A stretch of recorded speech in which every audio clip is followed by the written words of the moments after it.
ঠাকুর শ্রী রামকৃষ্ণ সহাস্যে হরিবাবুর প্রতি, সে কি, তুমি যে কুমড়ো কাটা বটঠাকুর হলে? তুমি না সংসারী না হরিভক্ত, এ ভালো নয়।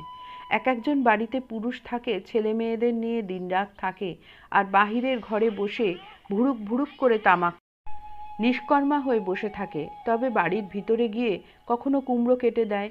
মেয়েদের কুমড়ো কাটতে নাই, তাই ছেলেদের দিয়ে তারা বলে পাঠায় বটঠাকুরকে ডেকে আন, তিনি কুমড়োটা দুখান করে দিবেন। তখন সে কুমড়োটা দুখান করে দেয়। এই পর্যন্ত পুরুষের ব্যবহার, তাই নাম হয়েছে কুমড়ো কাটা বটঠাকুর। তুমি এও করো ওও করো, ঈশ্বরের পাদপদ্মে মন রেখে সংসারের কাজ করো।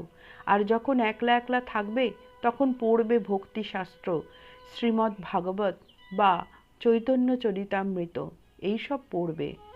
রাত প্রায় 10টা হয়, এখনো কালীঘর বন্ধ হয় নাই। মাস্টার বৃহৎ উঠোনের মধ্য দিয়া রামচাটুর্যের মহাশয়ের সঙ্গে কথা কহিতে কহিতে প্রথমে রাধাকান্তের মন্দিরে, পরে মা কালীর মন্দিরে গিয়া প্রণাম করিলেন।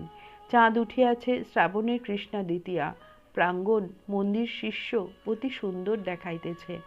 ঠাকুরের ঘরে ফিরিয়া আসিয়া মাস্টার দেখিলেন ঠাকুর খাইতে বসিয়াছেন। দক্ষিণাস্যে বসিলেন।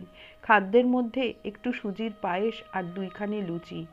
কিয়ৎক্ষণ পরে মাস্টার ও তার বন্ধু ঠাকুরকে প্রণাম করিয়া বিদায় গ্রহণ করিলেন। আজই কলিকাতায় ফিরিবেন।